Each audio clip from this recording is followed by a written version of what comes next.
ಅಕ್ಷಕಾರ ಸುಖರಾಯಿ ಸುಖದ ಶರೀರವಾದ ಸುಖಸಿಂಜನ ಜಾತ್ರಾಗಿರುವ ಛೋಜಿ ಭಾತ್ પાણીના બેસું દોડી જાય સિહિયાએ એને અંદાવે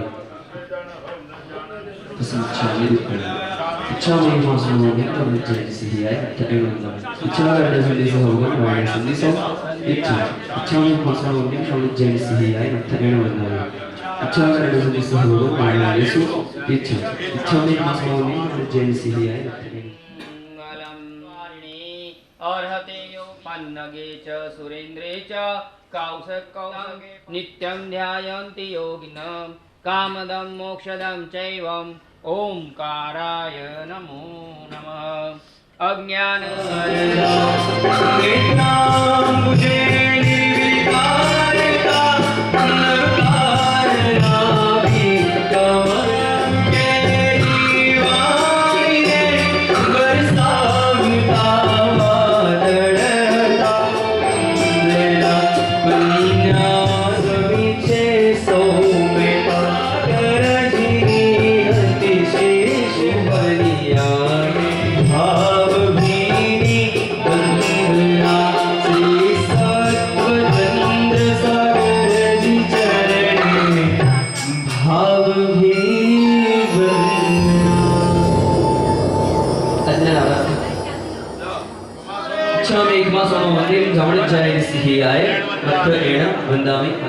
वंदावी विचारण सदी सहवरी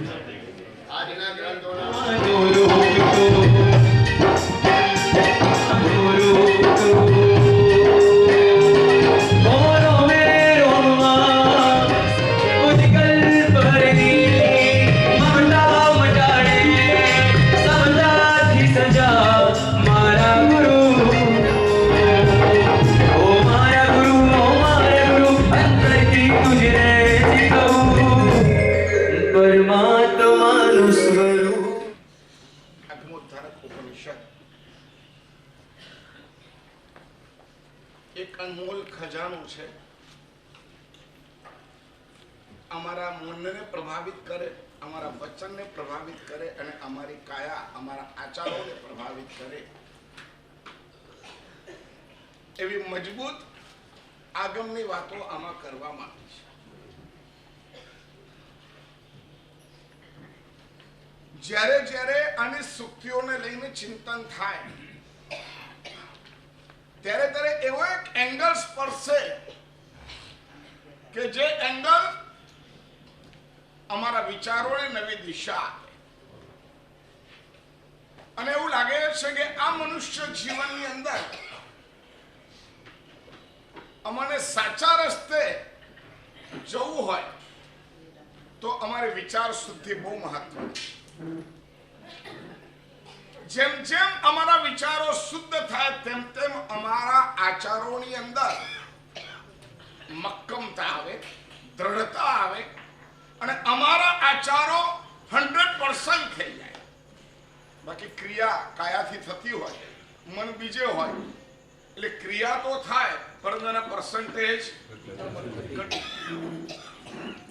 જ્યારે વિચારો પણ એમાં ભળેલા હોય ત્યારે ક્રિયા તો થાય છે क्रिया थवानुं मुख्य कारण अमारा संस्कारो छे जन्म्या त्यारथी अमने एवुं कीधुं हाथ जोड़वाना नमो हरिहंताणम बोलवानुं मो पत्नीनुं कल्याण करवानुं ऊंघमां पण आपणे सांभळीए अहो कायम तोय हाथ आम थई ज जाय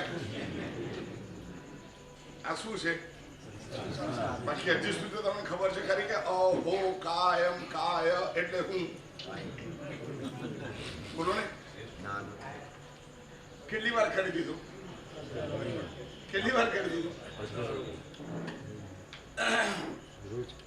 આટલી બધી વાર આચારનું પરિપાલન થયા પછી પણ અમને ખબર નથી અહો કાયમ કાય સંભાષમ આ સંભાષણ વખતે આવું નહીં કરવાનું અહો કાયમ સુધી જ કરવાનું એનું મેજર કારણ કદાચ તમને ખબર નથી એનો અર્થ ખબર નથી क्रिया छे संस्कार मैं पत्नीनुं कल्याण करूं आमा मामा मामा आम करूं आम करूं आम केटला तो हाथनी कसरत जाणे छे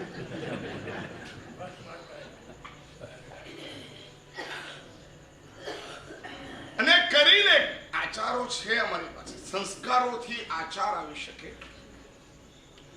સંસ્કારોથી વિચાર પણ આવી શકે, સંસ્કારોથી ઉચ્ચાર ભાષા પણ આવી શકે, પરંતુ સમજ જ્યારે આવે ત્યારે આચારોમાં પ્રાણ આવે. સમજ જ્યારે આવે ત્યારે એ શબ્દોમાં પ્રાણ આવે. સમજ જ્યારે આવે ત્યારે વિચારોમાં પ્રાણ આવે છે. અને એવા વિચારો શ્રેષ્ઠતમ ગણ્યા છે. સંસ્કારથી આવેલા વિચારો એટલા બધા મહત્વના નથી. સંસ્કારથી આવેલા ઉચ્ચારો, સંસ્કારથી આવેલા આચારો એટલા બધા સક્ષમ નથી કે અમને આત્મા સુધી પહોંચાડે. બાકી ફરક શું પડે? હું પણ કહું કે કપડા ધોયા અને તમે પણ કહો કપડા ધોયા. આ કાપ કાઢ્યો અને કપડા ધોયા, આ બંને શબ્દોની વચ્ચે બીજું અંતર વિશેષ બેઝિક શું છે? શું બેઝિક શું બેઝિક ફરક શું? શું શું ભાવના ફરક? એટલે ધોયામાં આપણું એટલું થઈ જાય કે કંઈ ઉમર થઈ જાય એટલે હાથ કાઢ્યો એમાં જો હું કાપ કાઢ્યો તમે ઘરમાં પણ એવું બોલો કે કાપ કાઢ્યો તો જેના બોલો થઈ જાય. પેલામાં મશીનમાં અત્યારે આચરણમાં અરે મશીન તો હમણાં પહેલા તો અમારી જેમ જ તમે કાપ કાઢતા હતા. તમારા અમારા ઉચ્ચારોના સંસ્કારોનો બદલો છે. ભાષા બદલો, તમારી બોલવાની પદ્ધતિ બદલો, તમારા આચારોની અંદર સમજ જાગૃત થાય, તમારો આચાર આત્મા સુધી પહોંચે એવા વિચારો કરો. તમારો વિચાર આત્મા સુધી પહોંચે એવો મનનો પરિશ્રમ કરો. તમારો આચાર એ આત્મા સુધી પહોંચે એવો પરિશ્રમ કરો. એ 100% છે. અને હરિભદ્ર સુરી મહારાજ સાહેબ પ્રણિધાન શબ્દ વાપરે છે. કયો શબ્દ વાપરે છે? પ્રણિધાન. હરિભદ્ર સુરી મહારાજ એવું કે છે, શ્રેષ્ઠ સમજ પૂર્વકનું મન, શ્રેષ્ઠ સમજ પૂર્વકના ઉચ્ચાર અને શ્રેષ્ઠ સમજ પૂર્વકનો આચાર, આ ત્રણેયનું મિશ્રણ, એનું નામ પ્રણિધાન. પ્રણિધાન એટલે શું? શ્રેષ્ઠ અને સમજ. હું વ્યાખ્યાનમાં બેઠો છું સંસ્કારથી કે સમજથી. મારે સામે કરવાનું છે. ચલો પછી આખા દિવસમાં થાય ના થાય, એક વધારે થઈ જાય, આપણે 7 થી 8 બેસી જઈએ, સામે થઈ જાય અને જે સંભળાય હાચું. આ શું છે? આ શું છે? સંસ્કાર છે. નહીં યાર, મારે કોઈ પણ સંજોગોમાં 7 વાગે ટચ થવું છે. અને જે વાક્ય ઉપર ચિંતન ચાલે એમાં મારું જેટલું ગજવું હોય એટલું ઉંદરમાં જવું છે. મારે લખવું છે, મારે યાદ રાખવું છે, મારે સમજવું છે અને સાંભળેલાનું મારે ચિંતન કરવું છે. એક માણસ વ્યાખ્યાન ઉઠ્યા પછી પણ સાંજ સુધી વ્યાખ્યાને મમરાવતો હોય અને એક માણસ વ્યાખ્યાન ઉઠ્યું એટલે એને ચેપ્ટર ક્લોઝ થતું. આ બંને વચ્ચે ફરક છે.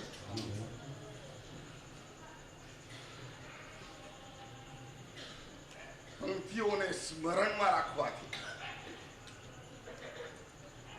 એના વિચારોને હેમરિંગ કરવાથી અમારા ભીતરમાં અંતર ક્ષેત્રને પર્સન્ટેજ મળે છે. ક્રિયા તો થાય જ છે બધી, છતાં પણ એ ક્રિયામાં પ્રાણ પુરાય. લોગસ બોલીએ છે, અરિંચ્યાનમ બોલીએ છે, ઇરિયાવિરા બોલીએ છે, નમુત્થુરમ બોલીએ છે, જયવીરા બોલીએ છે, એમાં પ્રાણ આવે. જ્યારે સમજ અંદર કેળવાતી જાય, આ સુક્તિઓ અમારા મનને તંદુરસ્ત કરે, મનના પાવરને આત્મા સુધી પહોંચાડવાની કોશિશ કરે. અમારા ઉચ્ચારો એને પણ આત્મા સુધી પહોંચાડવાની કોશિશ કરવામાં આવે, અમારા આચારોને પણ આત્મા સુધી પહોંચાડવાની કોશિશ કરે. એક એક સુક્તિઓ કરતા કરતા સમક્ષ ધૈર્યમ મનસા વિધાય, જેની પાસે ધીરતા હોય છે એની પાસે સહન શક્તિ હોય છે, અને જેની પાસે સહન શક્તિ છે એની જ પાસે ક્ષમા હોઈ શકે છે. થોડો સરસ મજાનો કોન્સેપ્ટ મૂકી દીધો. 2 મિનિટ વેઇટ. કશાય અને વિષયને મનથી કયા સુધી આવતા થોડુંક વેટ આપો, થોડો ગેપ આપો. મનમાં આવ્યું એટલે બોલી દીધું, ગેપ. વિચાર આવ્યો એટલે કરી લીધો. ઘણી બધી વખત તો છે ને વિચારોના અમારા જે અંદાજો હોય ને એને બદલવા. આ ચક્કર પર હમણાં નથી વિચાર, થોડીક વાર નહીં. આ જગ્યા એવી છે કે આ જગ્યા ઉભા રહીને હું વિચાર કરીશ ને તો મને ખરાબ જ વિચાર આવશે. કેટલાક કશાયજનક કોઈના માટેના અંતિમ નિર્ણયો લેવાના હોય. કેમ કે મારે 2 ભાઈઓ છે, મારે જુદા થવાનું છે. આ અંતિમ નિર્ણય. માતા પિતાનો પ્રશ્ન છે, કોણ સંભાળશે, એ કેમ ના સંભાળે, અને હું સંભાળું તો એનો ખર્ચો થાય, એ ભાઈ આપવાનો કે નહીં આપવાનો. ભલે હાસ્યાસ્પદ લાગે પણ દરેક ઘરમાં ચાલતા વિચારો છે. આવા બધા વિચારો પ્રેક્ટિકલ છે. હવે આનો નિર્ણય લેવાનો છે. મારી દીકરી, હું જે કહું છું ત્યાં એને બીજે લગ્ન કરવાનું કે છે. હવે આજે મારે નિર્ણય લેવાનો છે. ખ્યાલ આવે છે? તમારા પગ નીચે છે ને આ બધી જમીન છે. આ બધી જમીન હાલે ને એટલે તમે આખા લઈ જાઓ. પૈસા તો ઠીક છે, ફસાયા છે નથી ફસાયા એ તમારો વ્યક્તિગત એક વ્યક્તિનો લુક છે, પરંતુ આ બધું તો આખા ઘરમાં થનારી હોનાર જ છે. ક્યાંક માર્કેટ ડાઉન છે, 5, 15, 20, 25 લાખ રૂપિયા ફસાયા છે, એ તમારો વ્યક્તિગત દુખાવો છે. પણ દીકરો આજે તમને કહી દીધું હું આની સાથે લગ્ન કરવાનો છું, અને યોગ્ય પાત્ર તમને નથી લાગતું, અને ડિસિઝન લેવાનું છે. દીકરીએ કહી દીધું અને યોગ્ય પાત્ર નથી લાગતું અને ડિસિઝન લેવાનું છે. આખા ઘરને લાગે એવી વસ્તુ છે. મારા પિતા છે, મારી માતા છે, બેમાંથી એક જ્યારે જુદા થાય પછી એકલા રહેવાનું થાય ને ત્યારે તમારી ખૂબ જરૂર હોય, પરંતુ તમે એ ફિલિંગ્સને સમજી શકતા નથી. બાપ ગયો ને માં એકલી છે. હવે જેને નથી તારે થોડા દિવસ જીવતા મા બાપને જુદા કરવામાં માને હું સાચવીશ, બાપને તારે રહેવાનું. 15 દિવસ થાય એટલે બાપ અહીંયા અને માં ત્યાં. આ સમાજનું ચિત્ર છે. અહીંયા બેસીને ડચકારા ભલે આવે પણ પ્રેક્ટિકલ જ્યારે તમારી સામે વાત આવે છે ત્યારે તમે બુદ્ધિથી વિચારો છો. તમે કોણ? અમારા મનને તંદુરસ્ત કરવું હોય તે વખતે આવા નિર્ણય હોય તે વખતે વિચારોને 2 મિનિટ બ્રેક આપી દેવાનો. આનો નિર્ણય આવતીકાલે કરશો અને 10 મિનિટ પ્રભુ પાસે બેસ્યા હો. આનો નિર્ણય શું કરવું? મારા ભાઈની પાસે બહુ રૂપિયા છે, એ સાચવવા તૈયાર નથી. મારી પાસે રૂપિયા નથી અને મને હું રાખું, પરંતુ પૈસાનું શું? છોકરાને સાચવું, પત્નીને સાચવું કે મા બાપને સાચવું? ઘણી વાર ઘણા માણસોની પરિસ્થિતિ પણ એવી આવીને ઉભી રહી જાય કે શું કરે પ્રશ્ન છે. સાચે કહું છું, 1000 માંથી 900 ઘટનામાં એવું છે કે જેને પ્રેમ છે પહોંચી વળતો નથી, અને જેની પાસે પહોંચી વળાય એવી ક્ષમતા છે અને એ સાચવવા માટે તૈયાર નથી. આ સમાજની સ્થિતિ છે. આત્માના પ્રવચનોની સાથે અમે જ્યાં ઉભા છે એ સ્થિતિનું પણ અવલોકન કરવું ખૂબ જરૂરી છે. ગુરુની સેવા કરતા કરતા ગુરુ જતા રહ્યા અને હવે એકલા પડ્યા. કઈ નજરે અમે એને જોઈએ છીએ, અમે શું સપોર્ટ કરીએ છીએ? આ મારો આંતરિક મામલો છે. આ વિચાર નહીં કરો તો તમારું પ્રતિક્રમણ પણ શુદ્ધ નહીં થાય, નિશ્ચિત વસ્તુ છે. પતી ગયું. અરે ન પતે, જિંદગી છે. જે મા બાપે દીકરાઓને મોટા કર્યા એ મા બાપને જીવતા જીવતા અલગ કરો. પણ મહિનો અહીંયા રહે, મહિનો અહીંયા રહે, મહિના પછી અહીંયા ટ્રાન્સફર, મહિના પછી અહીંયા ટ્રાન્સફર, આવા બધા જેવી નિર્ણયો કરવાનો આવે. 10 મિનિટ ઉભા રહી જાઓ, એક દિવસ કાઢી નાખો, 2 દિવસ કાઢી નાખો, 2 દિવસ રહીને વિચાર કરશું. અને 2 દિવસ તમારે ક્યાં રહેવાનું એ સુનિશ્ચિત કરો. પતિ પત્ની વચ્ચે ઝઘડા, ડિવોર્સ લેવાનો છે, ઉભા રહો. 15 વર્ષ 20 વર્ષ સાથે રહ્યા પછી ડિવોર્સ લેવાની વાત આવે ત્યારે ઉભા રહેવાનું. ઉભા રહો. 2 દિવસ 20 વર્ષની ઘટનાને પરિવર્તન કરવા માટે મારે 2 દિવસ જોઈએ. જોઈએ કે ના જોઈએ? પણ લો છો લાગે છે આ બધા વિચારોમાં પણ ઇરિયા સમિતિ, ભાષા સમિતિ, એશના સમિતિ લાગુ પડવી જોઈએ. મારા દાદા ગુરુદેવ ધર્મ સાગરજી મહારાજ કહેતા હતા કે જેની પરિસ્થિતિ વિકટ થઈ હોય ને એ સાધુને સૌથી પહેલા સંભાળી લેવા. એક સાધુને જાળવી લેવાથી સ્ત્રી સંઘને જાળવવાનું પુણ્ય લાગે છે. સમજ્યા તમે? એક વ્યક્તિને જાળવી લેવાથી સ્ત્રી સંઘને, કારણ કે ભગવાનની જીવતી આજ્ઞા, ભગવાનનું જીવતું વચન સ્મારક એ સાધુ સાધ્વી છે. ક્યાંક મન વિચલિત થયું છે, ક્યાં સિચ્યુએશન વિચલિત થઈ છે, ક્યાં ગુરુ જતા રહ્યા છે, ક્યાં ગુરુભાઈ સાથે નથી અને પેલો એકલો હોય. એક સાધુ હતા, એટલા ઘડાઈ ગયા હતા, 18 કિલોમીટર એકલા જતા રહ્યા. દાદા મહારાજ ને ખબર પડી ધર્મસાગર છે, બધા સાધુને ભેગા કર્યા, કોઈની સાથે નહીં બન્યું અને એમને ગુસ્સો આવી ગયો. એ એકલા જતા રહ્યા. ધર્મસાગરજી મહારાજ સાથે એકાદશી નહીં કરી. 12-12:30 વાગે ગોચરી આવી અને તે વખતે એમને ખબર પડી, ગોચરી આવીને ખબર પડી કે પેલા સાધુ દેખાતા નથી. ભાઈ એમને તો 10 વાગે કોઈની સાથે આમ તેમ થયું અને જતા રહ્યા છે. પેલા વખતે ખબર પડી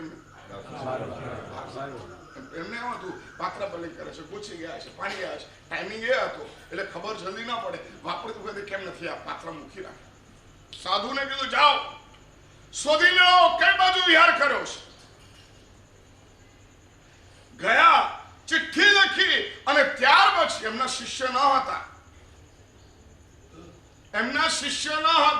એમના ગ્રુપના ન હતા, એમના ગુરુ કાળ કરી ગયા હતા, એમને સાચવતા હતા.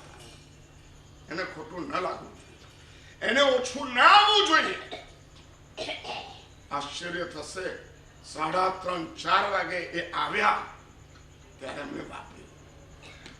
મોફ આવા છે આ બધી દ્રષ્ટિ આપણી પાસે. જે ઘરને જાળવી શકતો નથી એ સમાજને ન જાળવી શકે, જે સમાજને ન જાળવી શકે રાષ્ટ્રને ન જાળવી શકે, અને જે રાષ્ટ્રને ન જાળવી શકે આ કોઈને ન જાળવી શકે એ આત્માને જાળવી શકે પોસિબલ નથી. એના વિચારોમાં બુઠ્ઠા થઈ ગયેલા વિચારો છે, સ્વાર્થ કેન્દ્રિત વિચારો છે, પોતાનાથી બહાર જોવાની દ્રષ્ટિ જ નથી. આ સુક્તિઓ અમને ક્યાં કહે છે? ધીરતા, સમય લો. એવા કોન્ક્રીટ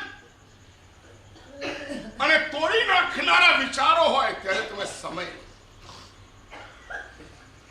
અને સમય લીધા પછી સારા શ્રેષ્ઠ વાતાવરણમાં જઈને એનું ડિઝાઇન. એકવાર હું લક્ષ્મણી તીર્થમાં એમપીમાં, અને ત્યાં સુરતથી એક ભાઈ આવેલા હતા. અમારી સાથે એક વૃદ્ધ મારા સાહેબ હતા, થાકી ગયેલા હતા, બહુ વિહાર કર્યો હતો, એટલે અમે 2 દિવસ ત્યાં રોકાવાનું નક્કી કર્યું અને પેલા ભાઈ પણ આવીને ત્યાં રોકાઈ ગયા. પહેલો દિવસ થયો, એ લોકો રૂમમાંથી બહાર જ ના આવે. હવે એમપીમાં હતા ને આ ગુજરાતી આયા છે એને કઈ ખબર પડી એટલે એક પ્રકરણ એવું તો ચલો ગુજરાતી આયા છે, કોણ છે, શું છે. આખો દિવસ થયો બહાર ના આવ્યા. સાંજે લોકો બહાર આવ્યા, આરતી કરી પરમાત્માની, પાછા અંદર ગયા. બીજો દિવસ સવારે અમે ચૈત્યવંદન કર્યું, આવ્યા, દર્શન કર્યા, પાછા અંદર. ભોજનશાળામાં જમે, નૌકાશી કરે, પાછા અંદર. 2 ભાઈ જતા. લગભગ 12:30 1 વાગે એ જમવા માટે બહાર આવ્યા અને અમે ત્યાં આગળ એમને મળ્યા. ક્યાંથી આવો છો? સાહેબ મુંબઈથી આવ્યા. મુંબઈથી લક્ષ્મણ તીર્થમાં. અને તમે અહીંયા રહ્યા છો, પૂજા નથી સાહેબ, પૂજા નથી કરી, અમે કામમાં ગયા છો. મેં જરા પૂછ્યું શું કામ? સાહેબ 32 વર્ષથી અમે સાથે છીએ. કેટલા? 32 વર્ષથી અમે સાથે છીએ અને ઘરની પરિસ્થિતિ એ છે કે હવે જુદા થવાનું છે અને એનો નિર્ણય લેવા માટે અમે બે ભાઈઓ એકલા અહીંયા આવી ગયા છે. ખ્યાલ આવે છે? ખ્યાલ આવે છે? તમારા માટે બહુ મહત્વની વાત કહી રહ્યો છું. ધર્મની મજા લેવી હોય ને તો આંતરિક સ્વસ્થતા જરૂરી છે. આ ધર્મને અંદર સુધી લઈ જવો હોય, કુવાનું પાણી તમારા ઘડામાંથી થઈને તમારા મોઢા સુધી લઈ જવું હોય તો ઘડો, દોરડું, એ ચકરડું, આ બધું બરાબર જોઈશે તો જ પાણી તમારા મોઢા સુધી આવશે. તમે ખાલી એવું સમજો કે આ પાણી મારા મોઢામાં આવી જાય, નહીં આવે. મજબૂત દોરડું જોઈશે. ત્યાર પછી અમે કઈ બોલ્યા નહીં. ઠીક છે. સાંજ પડી અને 4 સાડા 4 વાગે બંને આવ્યા. એમને કીધું સાહેબ બસ અમે એક નિર્ણય લીધો છે. કીધું શું? બોલો. સાહેબ ભાગ પાડવાના હતા અને અમે નક્કી કર્યું છે,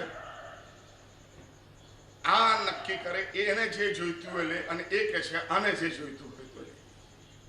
અમે બંને આના માટે લડતા હતા પણ આ લક્ષ્મણ તીર્થની ઓરા એને અમને ધીરતા આપી અને અમે કીધું તું કે, અને પેલો મેં તું કે. હવે મારા સાહેબ અમે બંને લખીને લાયા છે, તમે બેમાંથી એક ચિઠ્ઠી ઉપાડી લો.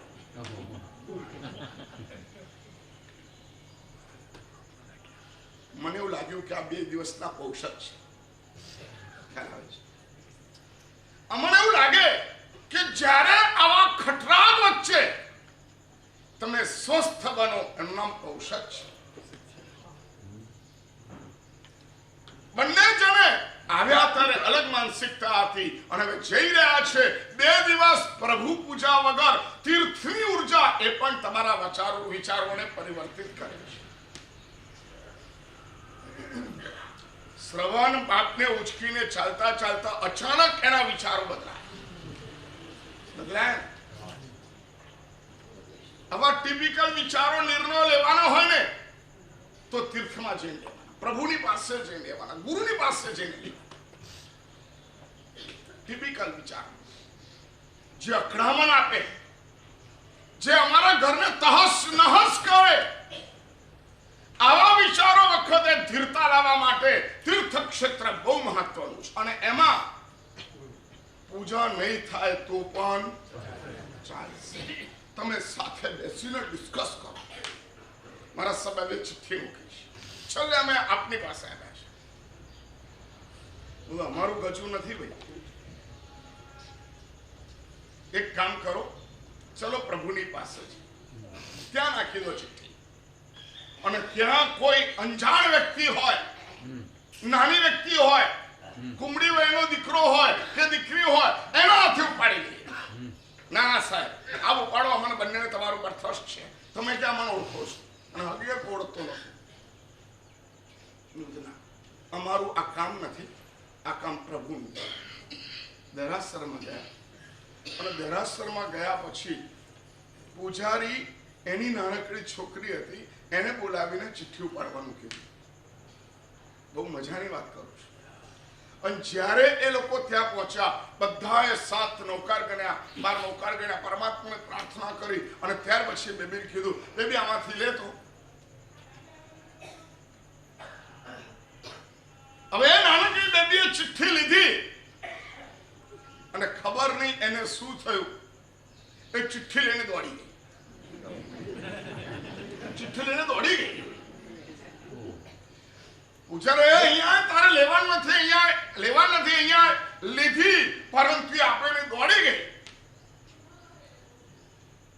અને દોડીને લક્ષ્મણના દેરાસરની બહાર કૂવો છે, કૂવામાં જઈને ચીઠી નાખી. કેટલીક પરિસ્થિતિઓ અને પ્રસંગો એવા હોય છે કે હૃદયને સ્પર્શી જાય. હવે એક ચિઠ્ઠી હતી, મેં કીધું કામ કરો આવું પાડી. બીજી ચિઠ્ઠી તો પૂજા રહ્યો, સાહેબ ભૂલ થઈ ગઈ, પેલી કૂવામાં નાખી દીધી. કૂવામાં પાણી હતું, પલળી ગયેલી, સહીથી લખેલું હતું, બધું ખતમ થઈ ગયું. તો એક કામ કરો, પરમાત્માની સમક્ષ બેસીએ, હું મંગળી કરું છું, મોટી સાંજે સંભળાવું છું, પછી આગળ વાત કરશું. સાંજે અમારો પાછો વિહાર હતો. મોટી શાંતિ પૂરી થયા પછી બહાર નીકળ્યા. એમને કીધું બસ પ્રભુ અમને જવાબ મળી ગયો. બંને જણે કીધું અમને જવાબ મળી ગયો. શું થયું? કશું જ નહીં, ભગવાનની ઈચ્છા છે અમે જુદા ના થઈએ, હવે અમે ભેગા જ રહીશું. આ બધા પ્રસંગો છે. તમારા નિર્ણયોને ગેપ આપો. એમાં પણ જે નિર્ણયની ઇફેક્ટ આખા ઘર ઉપર થવાની હોય, આવા નિર્ણયો જલ્દી ન લો. તમે વ્યવસ્થાના બહાને તમારી લાગણીઓને ચીરી રહ્યા છો. હવે આપણા પરિવાર મોટો થયો, જુદું રહેવું પડશે, આમ કરવું પડશે, આવું બધું વિચારીએ છીએ. એટલું સરસ મજાનું આ વાક્ય છે, યાદ રાખજો. જે માણસ સ્થિરતાને ધારણ કરે છે, માણસની પાસે સહન શક્તિ વધે છે, અને સહન શક્તિ વધ્યા પછી એમાં ક્ષમા કરવાની તાકાત આવે છે. એના પછી લગભગ 7 વર્ષો મુંબઈ ગયો હતો, અને એ બંને ભાઈઓ આજે પણ ભેગા રહે છે. આજે પણ એ ભાઈઓ ભેગા રહે છે. સમય આવે બધું જ થાય. કોઈનો સમય એક સરખો હોતો નથી. બધી પરિસ્થિતિ દરેક સમયે એક સરખી હોતી નથી. આજે છે, કાલે નથી, કાલે નથી, આજે છે. બન્યા કરે. મનને તંદુરસ્ત રાખવા માટે આ પંક્તિઓ બહુ મહત્વની છે. સ્વભાવમાં પરિવર્તન ના આવે. મનને પકડી રાખો, ચકડી રાખો, ઠેકાણે આવશે. બહુ મોટી તાકાત એ મન છે. શું કહું છું? વ્યક્તિય શરીર કરતા પણ વધુ શ્રેષ્ઠ શરીર આ ઔદારિક શરીર છે. જે કોઈને નથી મળી એવી ભાષા તમને મળી છે. આ ભાષા આપણા માટે બહુ મહત્વની છે. અને કોઈને નથી મળ્યું એવું મન આપણને મળ્યું છે. નરક ગતિમાં આવું મન નથી. દેવ ગતિમાં આવું મન નથી. તિર્યંજ ગતિમાં આવું સમજી શકે એવું મન નથી. ખાલી તમારી પાસે છે. મને હવે ચડાવી દો. સાયકલની ચેન ઉતરી ગઈ હોય ને, પછી શું કરવાની? શું કરવાની? ચડાવવા માટે આખી ચેન બહાર કાઢવી પડે.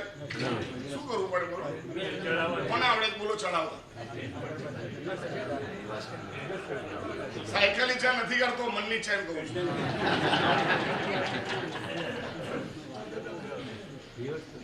ખાલી કાંટા ઉપર બરાબર ચેનના કાના આવે એવી રીતના મૂકવાના, અને ત્યાર પછી એ પેન્ડલ આમ ફેરવો, 2-4 વાર ફેરવો એટલે આખી ચેન પાટા પર આવી ગઈ.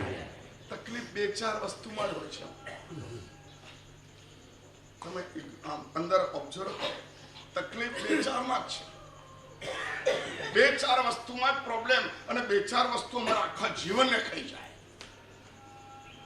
2-4 વસ્તુ અમારા 24 કલાકને ખાઈ જાય. 2-4 વસ્તુઓ અમારા ઉચ્ચારો બદલાવી નાખે. 2-4 વસ્તુ અમારા આચારોને બદલાવી નાખે. ના છે. નાનકડો ઝઘડો થયો અને ઘરમાં સરસ વસ્તુ બની. દીકરાએ કીધું, મમ્મી કાકીને આ બહુ ભાવે છે, એ ઉપર રહે છે, લાવ હું આપ્યો. નહીં, આજે નહીં. જો આજે નહીં તો આજે સારી વસ્તુ બનવી પણ ના જોઈએ. જે કાકીને ભાવે છે એ વસ્તુ આપણા રસોડામાં બને તો એ વસ્તુ ત્યાં પહોંચ્યા વગર ઘરમાં કોઈ નહીં ખાઈ શકે. ક્યારેક દીકરાઓ પણ છે ને એને નિર્દોષતા અમારા ક્લેશને શાંત કરે. સાંભળો, ક્યારેક સાચી વાત એના મોઢાની પણ સાંભળી ખ્યાલ આવે છે. મેં ના પાડી ને તારા દીકરાએ શું કીધું ખબર છે? તારે ને કાકીને ઝઘડો થયો છે, આ ભાવતું એની વચ્ચે એને થોડી ઝઘડો થયો છે. એટલે આ તો આજે પણ એને ભાવે અને કાલે પણ ભાવતું હતું અને પરમ દિવસે પણ ભાવશે. એટલે આ વસ્તુ જ્યારે બની હોય ત્યારે મારે કાકીને આપવાની. એને વાટકી ભરી લઈને કાકીને ત્યાં આપ્યા. અને બનવા કાલે એવું હતું કે મમ્મીને ભાવતું હતું એ કાકીએ બનાવ્યું. બનવા કાલ આ બધું બને છે, આ બધું જ બને છે. અમારા જીવનમાં ભગવાન બહુ બધી સારી તકો આપે છે, પરંતુ એ તકોને અમે ઝીલતા નથી. એ તકોને અમે એક્સેપ્ટ કરતા નથી, ઇગ્નોર કરી નાખીએ છીએ. સંવેદનશીલ બનો અને મનને આકાર આપો. લાગણીશીલ બનો અને વચનને આકાર આપો. નહીં, મારો ભાઈ છે આ શબ્દો તો નહીં નીકળે. મારા પિતાજી છે આ શબ્દો નહીં નીકળે. મારો દોસ્ત છે આ વસ્તુ નહીં નીકળે. ગમે તેવા ઝઘડા થયા હોય, પરંતુ આખરે મારો છે આ શબ્દ નહીં નીકળે. આવી ભીતરમાં જ્યારે ધરતી કોમલ બનેલી હોય ત્યારે આ ધર્મનું બીજ વવાય છે. એ સિવાય નથી. એ સિવાય ધર્મનું વૃક્ષ ઉગી શકતું નથી. સ્વહૃદયતા, એના હૃદયમાં ચાલતી ચહેલ પહલ સાંભળવાની તાકાત તમારા કાનને નહીં, તમારા હૃદયને હોય ત્યારે સમજવાનું કે ધર્મ માટે અમે યોગ્ય છીએ. આનંદગંજી મહારાજે હૃદયને સાંભળ્યું. એની સાધના આમ તેમ થતી, એનું મન ઠેકાણે નહોતું રહેતું. આ દુર્ઘટના છે, આ સામાન્ય બાબત ન હતી. આ દુર્ઘટના મારા કૌશલની તાકાત વધારે કે તુચ્છ આવેલા વિચારોની તાકાત વધારે. હું પણ માનું છું કે આ તુચ્છ છે તો પણ હું એને કાઢી ના શકું. તમે સમજ્યા? જેને તમે તુચ્છ ન સમજતા હોય ને એને સંગ્રહ રાખવો એનો વાંધો નહીં, પરંતુ તમારું મન એટલું તો કબૂલ કરે છે કે આ તુચ્છ વિચાર છે. આ વિચારો નહીં કરવા. આ વિચારો કરવાનું આ સ્થાન નથી. આ વિચારો કરવાનો આ ટાઈમ નથી. ઘર છોડીને આવ્યા પછી, આટલા દિવસ થયા પછી પણ કોની સાથે થયેલો ઝઘડો હજી સુધી તમે ભૂલ્યા છો ખરા? બોલો ને. કોના માટે? આ ખબર પણ નહીં પડે કે ક્યારે આપણે રામ બોલો ભાઈ રામ થઈ જશું. આ કશાયો લઈને, આ અણગમતા બનાવોને લઈને, આ ન ગમતી ઘટનાઓને લઈને અમારે ક્યાં જવું છે ભાઈ? પ્રદૂષણના પર્વ પહેલા હું તમને કહું છું, મનને સ્વસ્થ કરી નાખો, નક્કી કરી નાખો. અને એવા ટિપિકલ વિચારો હોય કે જેનું ડિસિઝન તમે ન લઈ શકતા હોય, ચિઠ્ઠી લખીને જય તલેટીનો સ્પર્શ કરાવીને એને સામે રાખીને દરરોજ એક નોકરવાળી કરવાનું ચાલુ કરો. 100% કહું છું, સંવત્સરી પહેલા તમને એનો રિયલ જવાબ મળી જશે. ખ્યાલ આવે છે? કરવું છે આવું 28 કરતા પણ વધુ ચડિયા તો આ તપ કહું છું. 64 પ્રહરી પૌષધ કરતા પણ વધુ ચડિયા તો આ તપ કહું છું. તમારું એક પ્રોપર ડિસિઝન એ તમારા મનને, તમારા ઘરમાં રહેલા બધાના મનને સ્વસ્થ અને પૌષ્ટિક કરે. કરોડો રૂપિયા પછી પણ શાસન પ્રભાવના ન થાય ને એ તમારા આવા નિર્ણયથી શાસન પ્રભાવના થાય. ગઈકાલે છોકરો આવ્યો કે મારા સાહેબ મારે તમને મળવું છે. ભાઈ હમણાં મળાશે નહીં, ચાલ અહીંથી ચાલુ છું મારી સાથે. અને આવ્યો, ઓળખતો ન મારા સાહેબ, ખાલી મારે તમને થેન્ક યુ કહેવું છે. મને એવું કીધું છે, આજે અહીંયા જ છે, મારે તમને થેન્ક યુ કહેવું છે. ભાઈ કોણ, કેમ, શું? મારા મમ્મી પપ્પા અત્યારે ફોન પર મારી સાથે જે વાત કરે છે, મેં જિંદગીમાં કલ્પના નહોતી કરી કે આવી વાત મારી મા અને મારો બાપ મને કરી શકે. સમજ્યા? ખબર પડે છે? તમે સારા થાઓ, સૌથી વધારે ખુશી કોને થાય? બોલો કોને? ના, તમારા દીકરાઓ. હવે તમે ત્યાં પહોંચ્યા છો સાહેબ. અમે કઈ કઈને થાક્યા. 10 વખત તો મેં મારી બહેનને વચ્ચે પાડી છે, પણ એ કોઈનું સાંભળે નહીં અને બંને વચ્ચે જામાજામી થાય.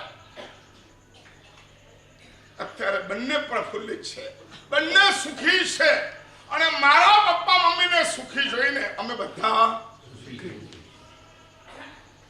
છોકરાઓને શું અપેક્ષા છે તમારી પાસે? બોલો બોલો. તમારા દીકરાઓને તમારી પાસેથી કઈ અપેક્ષા છે? તમે કશું આપો એ અપેક્ષા છે? નથી. હવેના છોકરાઓને તમારી પાસેથી અપેક્ષા નથી કે તમે એને 10 તોલા 25 તોલા સોનું આપો. એ અપેક્ષા હવે દીકરાઓને નથી. હવે સારા દીકરાઓની અપેક્ષા છે પપ્પા મમ્મી તમે સરસમાં સરસ રીતે રહો. બસ. તમને જે પસંદ નથી એવું કદાચ ઘરમાં થઈ રહ્યું હોય અને જો અમે એને ચેન્જ કરી શકતા હોઈએ તો કરશું, ન કરી શકીએ તો તમે પ્લીઝ એક્સેપ્ટ કરી. ખ્યાલ આવે છે? આટલું એક્સેપ્ટ કરવાની તાકાત આવે ને તો ઘરના બધાને જૈન શાસન ઉપર ગર્વ વધી જાય, શ્રદ્ધા વધી જાય કે ના ધર્મમાં એ તાકાત છે કે પરિવર્તન લાવી શકે. હવે છોકરાઓને બહુ સલાહ ના આપો, તમારો શ્રેષ્ઠ વ્યવહાર આપો. શું કહું છું? તમારો શ્રેષ્ઠ વ્યવહાર, તમારો સારો વ્યવહાર આપો. ખાલી જઈને કહી દેજો ને યાર દીકરાને, જો દોસ્ત હું ધર્મ કરવા માટે ગયો તો મારી ઉંમર થઈ ગઈ છે, બસ હું એ કરીશ. તારે જરૂર પડે તો મને પૂછજે, અને તું જે કરે એમાં હું તારી સાથે છું. ખ્યાલ આવે છે? તું જે કરે એમાં હું તારી સાથે છું. એકવાર કહી તો જુઓ યાર. આટલા નીચા નમી તો જુઓ, આટલા ઢીલા પડી તો જુઓ. છે તાકાત, છે તાકાત. કોઈ મા બાપની કે વહુની થયેલી ભૂલોને માફ કરવાની તાકાત હોય તો સમજવાનું કે સામાયિકની પ્રતિષ્ઠા મારા હૃદયમાં થશે. કરો, ક્ષમા આપો. નહીં માગો તો ચાલે. દીકરાઓ તમે માફી માગો ને એવું નથી જોતા, નથી માંગતા. દીકરાઓ એવું કે છે અમે સોરી બોલીએ એને એક્સેપ્ટ કરી. સાચી વાત છે? બોલો. સંભળાય છે કે નથી સંભળાતું? આજનું પ્રવચન હકીકતમાં તમને કહું છું કે 5 વાર સાંભળજો. આ રમકડાના માધ્યમે 5 વાર સાંભળજો, એકાંતમાં સાંભળજો અને અંદરમાં ફિલિંગ્સ ઉભી કરજો. આચા ગચ્ચા આત્મોદ્ધારક શ્રી અદ્ભુત વાત કરીશ. કસાયો વચ્ચે ગેપ ઉભો કરી તમે જાઓ. અહીંયા સંવત્સરી સુધીમાં તમે આ વિચાર કરો, મારે દીકરાને, મારે મારી વહુને, મારે મારા પોતરાને સુખી જોવા છે તો મારે શ્રેષ્ઠ આચાર આપવો છે. અરે ભૂલી ગયો. શું થયું તું મને યાદ નથી. શું કરવાનું મને ખબર નથી. તમે જે કરો એક્સેપ્ટ છે. શું થાય બોલો? તો થઈ જાય ને શું થાય? બોલો ને ભાઈ. શું થાય બોલો ને ભાઈ? કેમ તમે આમ ટાળા બની ગયા? તમે જઈને એવું કહો કે જો મેં થોડોક ધર્મ સમજ્યો છે, તમે સરસ રીતે જીવી રહ્યા છો, મને મારા ખાવાનું ધ્યાન રાખો છો, મારા કપડાનું ધ્યાન રાખો છો, મારી રૂમની સાફ સફાઈનું ધ્યાન રાખો છો, બસ ઇનફ છે. આનું રૂમ ક્યારે ઉતારીશ ખબર નહીં, બસ મારે મારી રીતે જીવવું છે, તમે પણ તમારી રીતે જીવો. જ્યારે પણ તમારા સુખ દુઃખના પ્રસંગો હોય હું તમારી સાથે જોડી લઈ લેજો. આવું કહેશો? બોલો, આવું કહેશો? કેટલા છે? હાથ ઊંચો કરો. હે, આ બધું બોલવું સહેલું છે. સુખી થવું તો કહેવાનું આ બોલવું સહેલું છે. દીકરા અને વહુ તમારી સોરીને મેં એક્સેપ્ટ કરી દીધી છે. હું બધું ભૂલી ગયો છું. કહી શકાય? કહી શકાય? સાચે કહું છું, સુખી થવાનો આ રસ્તો જવાશ્રી આપ્યો છે. આ શબ્દોને છે ને જેટલા આપણે માથે ચડાવીએ ને એટલું ઓછું છે. કોણ આજે આપણને કહી શકે છે? આવું કોણ કહી શકે છે? અમે નથી કહી શકતા. આ તો પાઠ ઉપર છીએ અને આ શબ્દો મળી ગયા છે તો શબ્દોના માધ્યમે આપણે આદાન પ્રદાન કરી શકીએ છીએ. પાઠ ઉપર નીચે બેઠીને હું વાત કરું ને તો તમે પણ 10 એફસોસ કરો, મારા સાહેબ તમને ખબર હતી શું એને કર્યું છે. નથી આપણું કર્યું. હું કર્યું ભાઈ? શું કર્યું ભાઈ? ગમે તેવી વ્યક્તિને તમારો શ્રેષ્ઠ આચાર સુધારી શકે છે. તમારો સારો વ્યવહાર ગમે તેવી વ્યક્તિને માનસિકતાને બદલી શકે છે. આ કન્ફર્મ રાખજો. આ કન્ફર્મ 100%. તમારો સારો વ્યવહાર બીજાઓને વિચારો બદલવા માટે મજબૂત સાબિત થાય છે. એને બદલવું જ પડે. તમારા હિસ્સામાં આવતો પાઠ તમારે બખૂબી નિભાવવાનો. આટલી સરળ છે. તમારી આવતી ફરજ તમારે એવી જ રીતના નિભાવવાની. પ્રદૂષણના આગલા દિવસે કે અમે ફરવા માટે જઈએ છીએ. બોલો શું થાય? શું થાય? બોલો. આ મજાની વાત કરું છું હું તમને. સલાહ અપાઈ જાય.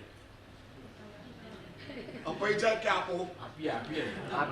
બોલો જલ્દી. હવે પ્રદૂષણના આગલા દિવસે આવે અમે ફરવા માટે જઈએ છીએ અને તમે સરસ રીતે આરાધના કરજો, અમે જઈએ છીએ.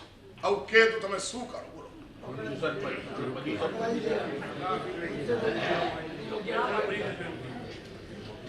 બોલો બોલો. આ લિક્વિડ પરિસ્થિતિ કહેવાય. આ ટિપિકલ પરિસ્થિતિ કહેવાય. આ વિચારો કરી શોધીને આ દ્રષ્ટાંત આવ્યો કે અહીંયા ઉભા રહો. પ્રદૂષણના આગલા દિવસે તમને કે અમે બંને આ છોકરાને લઈને ફરવા માટે જઈએ છીએ. આવું તમને કે ત્યારે તમે શું કરો? સાચું સમજાવવાનું તો ખરું ને. યસ, સાચું સમજાવવું જોઈએ. સમજાય કે અકળાઈ જઈએ કઈ ભાન છે કે કોઈ સમજાવ દે એની નહીં, આ તમારી એક્ઝામ હતી. એને પૂછ્યું ને એની નહીં, તમારી એક્ઝામ હતી. તમે શું કહો તે વખતે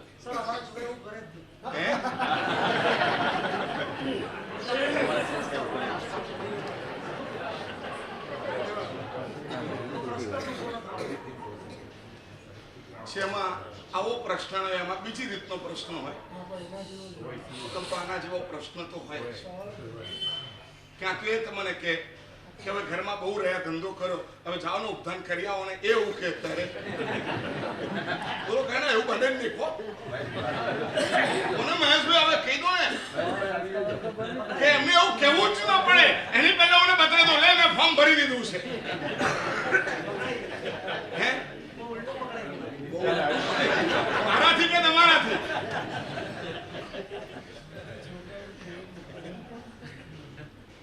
ખરાબમાં ખરાબ સિચ્યુએશન ને વિચારી લો અને ત્યારે મારો જવાબ શું હશે એ નિર્ણય. આવું જ્યારે મને કહે સારું, એને તમારા માટે પહેલા અભાવ થવા દો તો તમારી સલાહની વજૂદ છે. નહીં તો તમારી સલાહની ડસ્ટબિન થી વધારે કોઈ સ્થાન નથી, કોઈ જગ્યા નથી. ખ્યાલ આવે છે? અને બેસાડ સરસ. બોલતા રૂપિયા જોઈએ છે? ના, નથી જોઈતા. અમે અમારી વ્યવસ્થા કરી દીધી છે. ઘણી બધી વખત તમે સારું કરવા જતા હો ને તો પણ સામેથી એના કારણ એ ઘટના નથી, એની પહેલાની 50 ઘટનાઓ અંદર ભરેલી છે, એટલા માટે આવું થાય છે. એ ઘટનાઓને સોલ્વ કરો. મેં એકવાર જીત કરી હતી. મારા ગુરુએ છાનસમાની અંદર મને કીધું પહેલા ગાથા કર. મેં કીધું પહેલા નૌકારશી. મનના પહેલા ગાથા. મેં કીધું પહેલા નૌકારશી. હું નૌકારશી પહેલા ગાથા નહીં કરું. પહેલા કઈ ગાથા નહીં કરે ત્યાં સુધી ખાવા નહીં. ચાલ્યું, મજાનું યુદ્ધ ચાલ્યું. 7, 7:30, 8, 9, 9, 10, 11, 12, 1. આપણે આઉટ થઈ એવું લાગે છે? શું લાગે બોલો ભાઈ? આઉટ થઈ એવું લાગે છે? સ્કોર ચાલ્યો અને ચાણસ્માનું ગામ સવારથી 1 વાગ્યા સુધીમાં ઓછામાં ઓછા 30 જણ ખેવાઈ ગયા. મારા સાહેબ નૌકરશ ઘરે મોકલો, મારા સાહેબ મારા કરતા વધારે સલાહ એમને આપી. મારાથી સમજ પડે છે એને મોકલો. હવારથી ખાધું નથી. ચાલ્યું. મને 1 વાગે પૂર્ણાનંદ સાગરજી બોલાયો. વાળા પાગલ, તારે તો ઠીક છે, જઈશ તારે ખાવાનું સારું મળી જશે. અહીં હવારથી લાલી ગોછરી એમને એમ પડી છે, હજી તારા ગુરુએ ખાધું નથી. મેં દીક્ષા નહોતી લીધી. કોને શરણાગતિ કરવાની આવી? બોલો. આવી ગઈ. અને હું ગયો. ચલો આપો ગાથા કરીને આપી દઉં. અને મને યાદ છે 7 મિનિટમાં મેં 10 ગાથા કરીને આપી દીધી. 7 મિનિટમાં 10 ગાથા કરીને આપી દીધી. પ્રશ્ન કેટલો હતો? 7 મિનિટનો પ્રશ્ન હતો. એ સવારથી કેટલા વાગ્યા સુધી ચાલ્યો? 1:30 વાગ્યા. અને જ્યારે આપીને ત્યારે એમને પચખાણ પાડી. અને ત્યારે સવારની લાલી ગોછરી એમને 1:30 વાગે પહેલું 10નું 1:30 વાગે કર્યું. ખ્યાલ આવે છે? ફિલિંગ્સ આવી ઊભી કરો તો સોલ્યુશન તરત મળી જાય. આવા અદ્ભુત સાગરજી વાળાના વચન ઉપર આપણે ચાલવાનું છે. આનંદગંજી મહારાજ મને સમજાવવાની બહુ કોશિશ કરી, નહીં માન્યા. આનંદગંજી મહારાજ ગામમાં એક ભગતના ઘરે ગયા, ધર્મલાભ કીધું, એને આવકાર આપ્યો. સાહેબ પધારો. અચાનક આ અચાનક આવ્યો. કેટલા ગંભીર બનો યાર. સાધુ પણ એના માતા પિતા તમારે બનવું હોય તો ખાલી સલાહ આપવા માટે નહીં, એને સાચવવા માટેની તૈયારી પણ તમારી જોઈએ. ખ્યાલ આવ્યો? ઘણા શ્રાવકો અમે માતા પિતા છે, અમારે આમ કહેવાનું, અમે નહીં કહીએ તો કોણ કહેશે? આખા ગામનો ઇજારો લઈને ફરે. તારા દીકરાને તો કહી જો, તારી બહેરીને તો કહી જો. ત્યાં કહેવાની તાકાત નથી. અને સોશિયલ મીડિયામાં કંઈક જોયું નથી, કંઈક સાંભળ્યું નથી, સાચું ખાધું કર્યું નથી, અને તે માર દીધે રાખે. હમણાં જે સોશિયલ મીડિયામાં સાધુની બહુ નિંદા કરે છે, એને એની પત્નીને 22 વર્ષે ડાયવોર્સ કરેલા છે. એટલે તારું ઘર સંભાળી શકતો નથી અને દુનિયાની પંચાયત કરવા માટે નહીં કરો. દોસ્ત, તમારે માતા પિતાનું બિરુદ છે, પરંતુ સલાહ આપવા, અને હકીકતમાં તમને કહું, માતા પિતાનું સ્થાન સલાહ આપવા માટેનું છે જ નહીં, એને સાચવવા માટેનું સ્થાન છે. આ લખી રાખજો. હું આજે બાપ કે માં બન્યા છીએ, અમારું કામ અમારા દીકરાને સાચવી લેવાનું છે, સલાહ આપવાનું નથી. આ લખીને ગોખી નાખો. નોકરવાળી ગણો, બધું સુધરી જશે. શું કરવાનું છે? તમારું સ્થાન. અલા બોલો ને, તમારી ફરજ કઈ છે? સલાહ આપવાની કે સાચવી લેવાની? બોલતા નથી એમ બેટા. જે પણ મા બાપ બન્યા હોય આંગળી ઊંચી કરે તો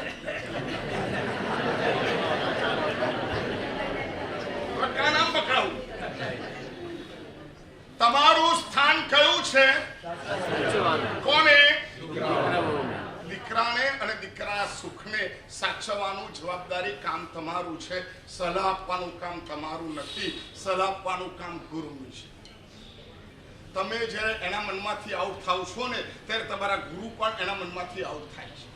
સમજ પડી? તમારા દીકરાઓના મગજમાંથી તમે આઉટ થાવ છો ત્યારે તમે જે ગુરુને માનો છો, તમે જે ધર્મને માનો છો, એ ધર્મ પણ એના મનમાંથી આઉટ થાય છે. કેટલાક દીકરાઓ એટલા માટે ધર્મ બદલે છે, મારા બાપા આખી જિંદગી આમ કર્યું, કાંઈ ન વળ્યું એટલે હું હરે કૃષ્ણ હરે રામમાં ગયો. આ શબ્દો મેં એક દીકરાના મોઢે સાંભળ્યા છે. મુંબઈ બાબુલનાથમાં ગઈ સાલની વાત છે. ખૂબ સરસ ધર્મ કરે મા બાપ, ઘરમાં સરસ ન રહે. એકવાર કોઈ કારણસર એના ઘરે પગલાં કરવાનું થયું અને દીકરો મને મૂકવા માટે બોલું, તું કેમ આવતો નથી? મારા સાહેબ હું ત્યાં નથી આવતો, હું હરે કૃષ્ણ હરે મંદિર છે ને એમાં જઈને શાંતિથી બેસું છું અને શાંતિથી મારું જે કંઈ કામ છે બધું કામ ત્યાં કરું છું. તું કેમ? હું નાનપણથી જોઉં છું મારા મા બાપ ધર્મ કરે છે પરંતુ આટલું પરિવર્તન નથી અને હું ત્યાં બેસું છું, મને શાંતિ મળે છે. હું સવારે દરરોજ, સાંભળજો, દરરોજ સવારે 1000 પેકેટ બિસ્કિટના લઈને હું ચોપાટી રોડ ઉપર જેટલા ગરીબ હોય બધાનું આપું છું. આ દરરોજનું સત્કાર્ય કરું છું. મને સંતોષ મળે છે. હું અહીંયા બેઠો છું, સાહેબ ક્યારેક ખોટું કરતો નથી, ક્યારેક સરસ રીતે રહું છું. મારી જિંદગીમાં ધર્મ ઉપાસના કરું, દેરાસર કરું ન કરું એનાથી શું મતલબ છે? બોલો, જવાબ શું આપું? જવાબ શું આપું? બોલો, એટલે બોલો ને, જવાબ શું આપું? એને તમને ધર્મને દેખાડતા આવડતું નથી, એના કારણે તમારા દીકરા ધર્મથી, તમારા ગુરુથી દૂર નીકળી ગયા છે. ક્યારેક તો લાગુ જ પડી જાય છે, છોકરો આવ્યો નથી, મારા સાહેબ એને આ કહેજો અને આ કહેજો અને આ કહેજો અને આ કહેજો. સારું છે તે વખતે છોકરો મર્યાદામાં રહીને બોલતો નથી કે સાહેબ એના કરતા મારા બાપને આટલું કહો. એવું જો બોલવાનું ચાલુ કરે તો વધારે કોની રેકોર્ડ ચાલે? કોની ચાલે?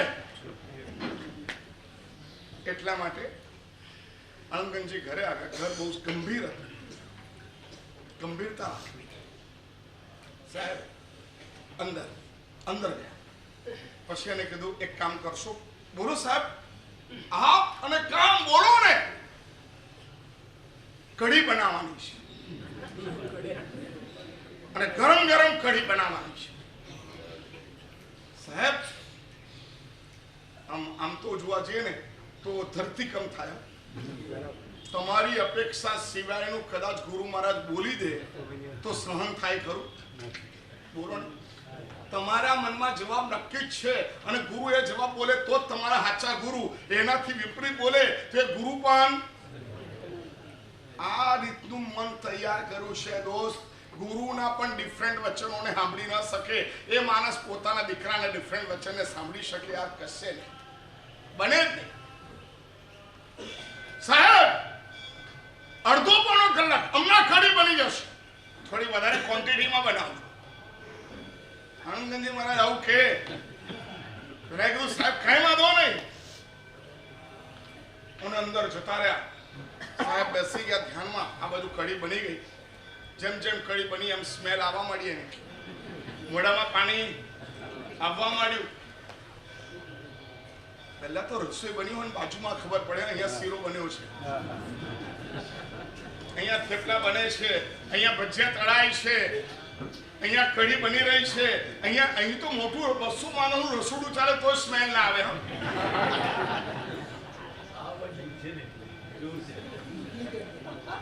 કેવા અમારા રસોડાની સિસ્ટમ હતી યાર. રોટલો બાજરીનો બનતો હતો ને તો ત્રીજા ઘરે એના સ્મેલ જતી હતી અને એ સ્મેલથી ભૂખ છે ને વિકસે એવું આયુર્વેદમાં કીધું છે. ખાતા પહેલા ખાવાની રંધાતાની સ્મેલ પણ છે ને એ તમારા ભૂખને ઉગાડે, આવું આયુર્વેદમાં કીધેલું છે. અને કઢી બની ગઈ. સાહેબ પધારો, કઢી તૈયાર. અને પેલા આયા, પાત્રું લઈને આયા. વરાવો અને એને હળાક કરતું પાત્રમાં વરાવ્યું. આ તો એ વરાવે એમ જોઈએ. મારા સાહેબ ના બોલે એટલે હું અટકું. બોલ્યા જ નહીં, એને દિલે રાખી. આખું પાત્રું ભરે કઢી. સાહેબ રોટલો શીરો ના કશું જ ને એક જ દ્રવ્ય કડી. અહીંથી બીજો દ્વાર ચાલુ. ખબર નથી પડી સાહેબ કેમ આમ કરી રહ્યા છે.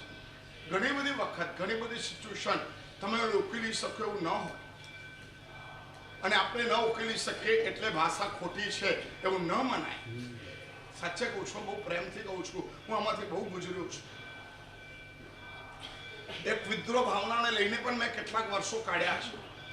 સમાજને અને અમારા આચારોને સમજતા સમજતા પણ મને વાર લાગી છે. બુદ્ધિ બહુ ખતરનાક હોય છે, અને બુદ્ધિથી અમે કેટલાય લેખા જોખા કર્યા છે. ત્યાર પછી સ્થિર બને કે બરાબર છે, આ સમયે આવું જ હોય, એક્સેપ્ટ કરી. તારે અભાવ જાગૃત થયો અને કડી લઈ લીધી. કડી લઈને પાત્રમાં લઈને સાહેબ અંદર ગયા અને બીજા પાત્રમાં લઈને પીવાનું ચાલુ કર્યું. થોડુંક પીવાય ત્યાં સુધી મજા આવે, વળી થોડુંક પીવાય ત્યાં સુધી મજા આવે, ત્રીજી વાર પીવાય ત્યાં સુધી મજા આવે. એક જ દ્રવ્ય, ખાલી કડી. આ લોકો બહાર બંને આજે વિસ્મય છે. સારું શું છે આ? આનંદનજી આવી જાય ઘરે, આવીને કે કઢી બનાવો, અને કઢી બનાવવા પછી આખું પાત્રું ભરીને ઓરી લે અને રૂમમાં એટલા વાપરે અને કઢી એટલી પીધા કરે, કોઈ દ્રવ્ય પણ નહીં. આ છે શું? મનને ગંભીર બનાવવું હોય, મારી નાખવું હોય, ઈચ્છા વગરનું કરવું હોય, એને સીધું કરવું હોય તો એને ગરમ કરીને ટીપવું પડે. આનંદનજીએ પ્રોસેસમાં અને પીધા પછી થોડીક તો ઠાડક વળી અને થોડીક વાર રહીને હવે તો પીવાતું નથી. આનંદનજી બોલવાનું ચાલો, કેમ ભાઈ નથી પીવાતું? એક અઠવાડિયું બરાબર તે મારું બગાડ્યું છે. મારા સ્વાધ્યાયમાં તું આવી છે, મારા પ્રતિક્રમણમાં તું આવી છે, મારા ધ્યાનમાં તું આવી છે, મારા જાપમાં તું આવી છે. એક અઠવાડિયું બગાડ્યા પછી હવે તું નાખે નહીં બને, તારે પીવી જ પડશે. અને બહાર બેઠેલા કે કોની સાથે વાત કરે છે? અંદર છે તો કોણ? એકલા વાત કોની સાથે કરે છે?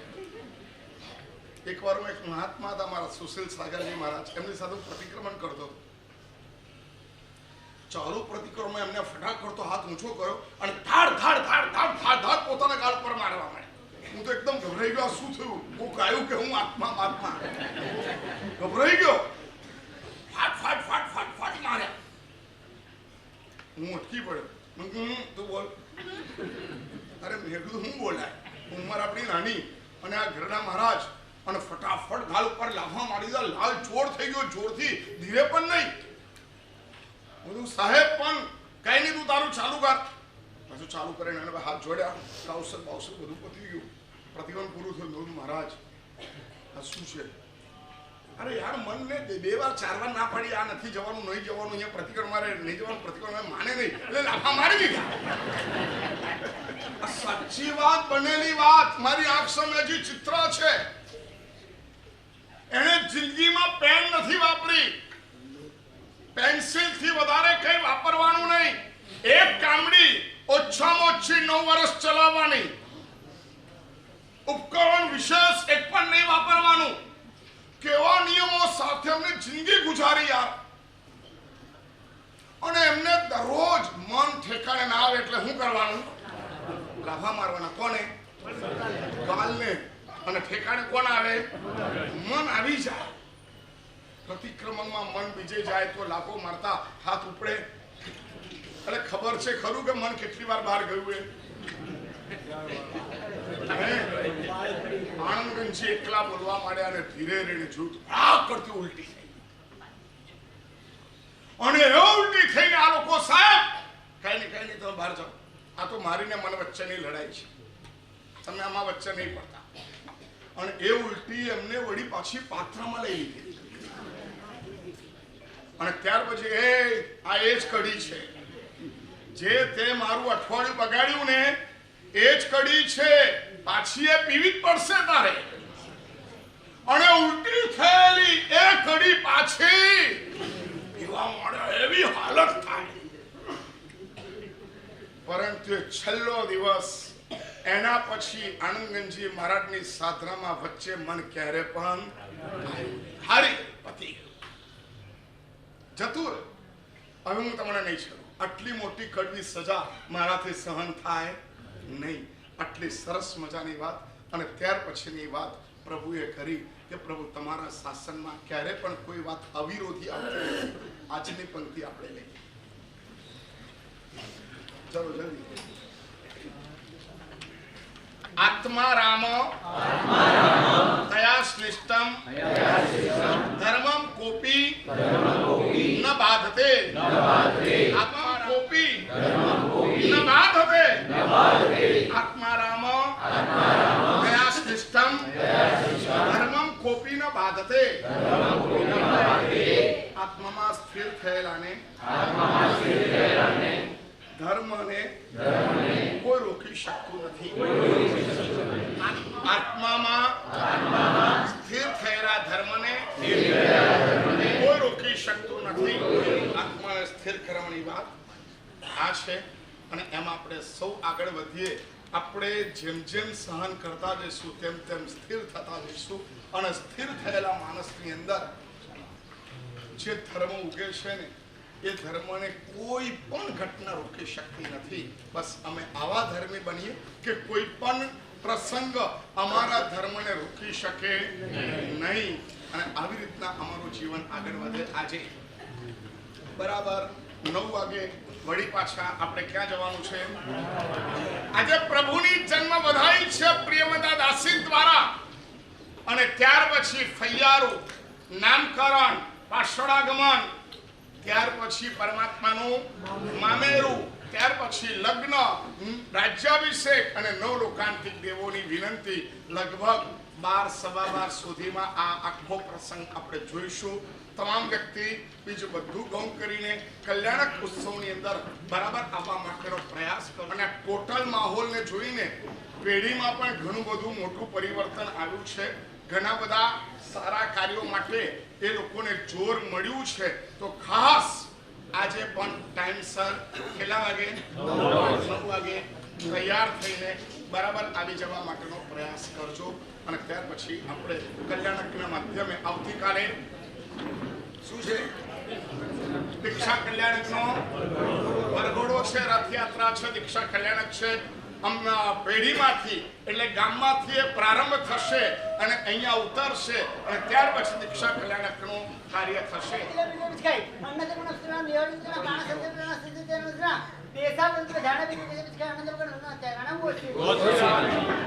આ પાણાનો પ્રસંગ છે તો એ પ્રસંગે સૌ સફળ સંઘને આમંત્રણ છે. તો સાહેબજી અહીંયાથી આવી રહ્યા છે તો સફળ સંઘ સાથે જોડવા વિનંતી છે. આદિના ધર્મશાળા જમ્મુથી